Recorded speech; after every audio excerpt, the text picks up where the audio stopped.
The more I travel and the more I see, the luckier I realize that we are, that we have this place that is so untouched, so perfect, so biodiverse, yet at the same time it's only 3.5 hours from New York or an hour and a half from Miami. But when you're there in that bay, it's impossible for any place to feel more remote than Tropicalia.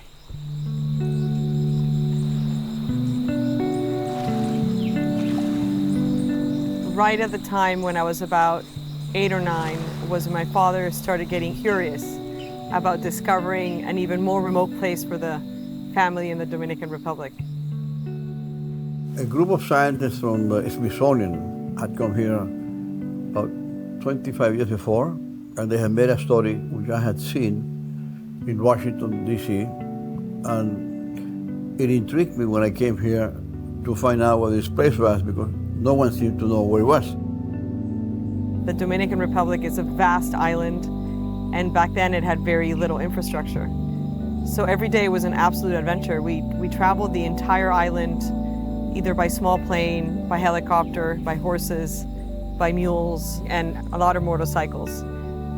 That project took about 10 years.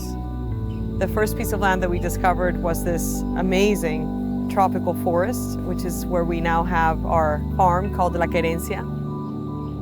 I made an immense effort to try to see if we could manage this land for the future. Since day one, this was a family place, and we lived very simply there to try to understand the farm and try to understand, our surroundings. It was from that area that we could look down the coastline in the Bay of Samaná and very slowly started discovering what that coastline felt like and looked like until we arrived at what today is Tropicalia. We got there, and it was the most beautiful sight in the whole world. Every time I'm walking down the beach in Tropicalia, I think, wow, this really has to be the most beautiful place in the world. There's this incredible cove with the most perfect break and the most incredible sunsets. You're walking and you see the local fishermen coming in. You hear about the leatherback turtles being about to give birth, and then if you're lucky, you get to catch that magical moment. You also get the humpback whales, which come to have their baby calves in the winter. There's also a beautiful mangrove lake in our property, unique in its quality of the water, unique of the fisheries that we have, and of the birds.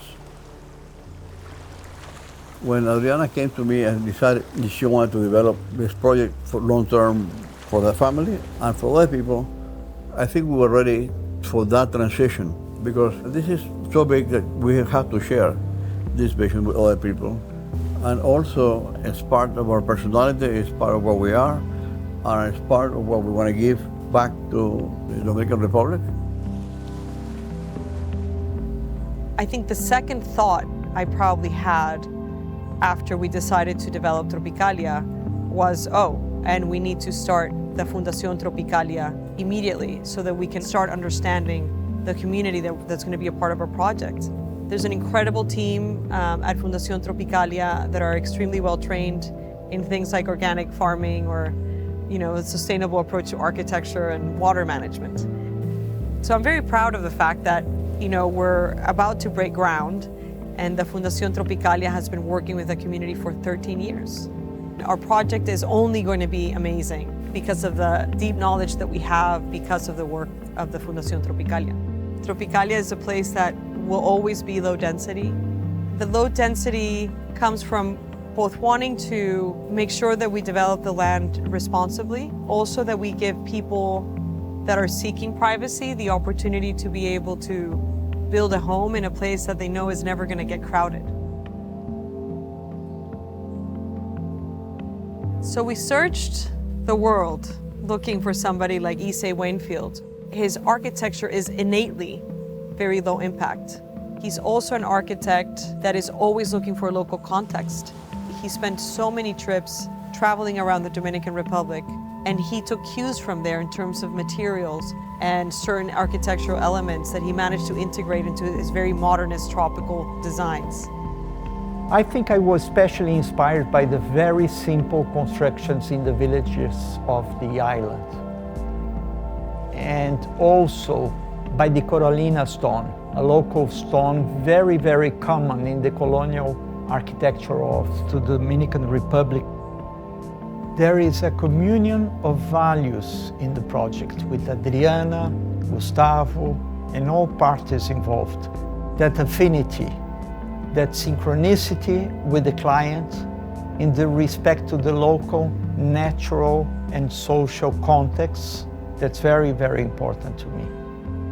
Issei's sense of space and time really inform his designs. And he has an incredible understanding of what it means to live happily in the tropics. The experience of Tropicalia for a child is pure magic. I mean, this place is so wild. It's a place where kids can go snorkeling and discover this whole world of coral and fish, or you might be lucky enough to see the turtles swimming in the ocean. There's sort of this innate sense of adventure. And it's a place where they can run wild while feeling completely independent, but always knowing that they're actually in a very safe environment. Tropicalia is heaven on earth. It is my hope for other families that they can come and enjoy Tropicalia as we have already for 40 years. I think as I reflect on the amazing memories that I have from an early age with my dad and the relationship that I now have with my children, I realize how important it is to build a place like Tropicalia, where we feel best just being a mom and a dad with their kids. And that's very much what we're trying to accomplish in a place like Tropicalia.